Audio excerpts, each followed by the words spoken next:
نحمدہ و نصلی علی رسولہ الکریم۔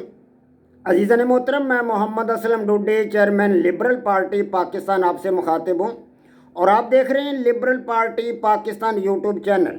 پیش خدمت ہے پروگرام لبرل نظام حکومت۔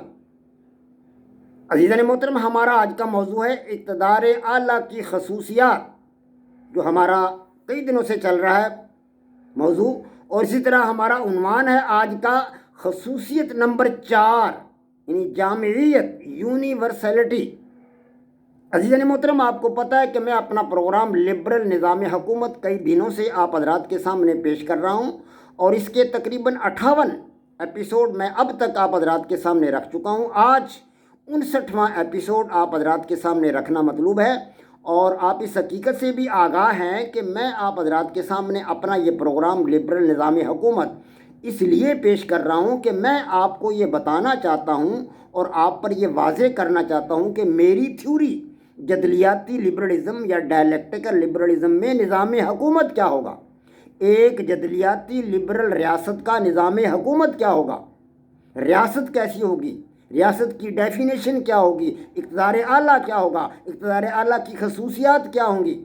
اس حوالے سے میں آپ حضرات کے سامنے سیاسیات کی تعریف کر چکا ہوں، ریاست کے ارکان بتا چکا ہوں، ریاست کی خصوصیات بتا چکا ہوں، اقتدار اعلیٰ کی اقسام آپ کے سامنے رکھ چکا ہوں، اقتدار اعلیٰ کی ڈیفینیشن آپ حضرات کے سامنے رکھ چکا ہوں، اور اب اقتدار اعلیٰ کی خصوصیات آپ حضرات کے سامنے پیش کر رہا ہوں۔ اور اقتدار اعلیٰ کی خصوصیات میں سے آپ حضرات کے سامنے میں بتا چکا ہوں کہ اقتدار اعلیٰ کی کئی خصوصیات ہیں، جن میں سے پہلی ہے مطلق العنانیت، یعنی ایبسولوٹنس، مطلق العنانیت، اور دوسری خصوصیت ہے اقتدار اعلیٰ کی ناقابل تقسیم پذیری، ناقابل تقسیم پذیری، انڈیویزیبلٹی، اور تیسری خصوصیت ہے پائیداری، پرماننس۔ اور آج عزیزان محترم آپ حضرات کے سامنے اقتدار اعلیٰ کی چوتھی خصوصیت جامعیت پیش کرنا مطلوب ہے۔ تو عزیزان محترم، جامعیت کو انگریزی میں ہم کہتے ہیں یونیورسلٹی۔ یونیورسلٹی ریاست کی علاقائی حدود کے اندر ہر قسم کی انفرادی، اجتماعی، معاشرتی، معاشی اور سیاسی سرگرمیوں کو ریاست کنٹرول کرتی ہے۔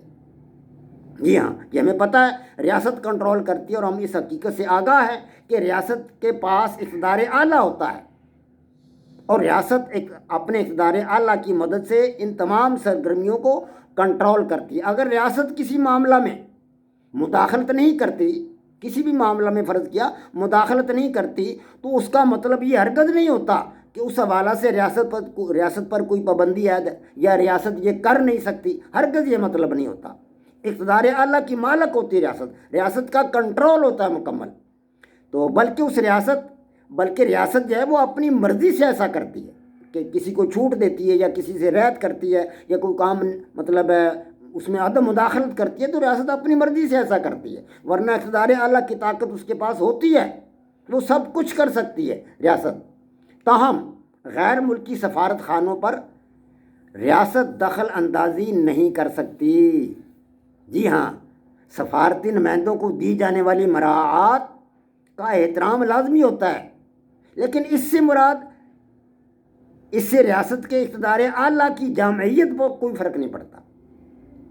ریاست کی جو جامعیت ہے، اقتدار اعلیٰ کی جامعیت، اس پر کوئی فرق نہیں پڑتا۔ کیوں؟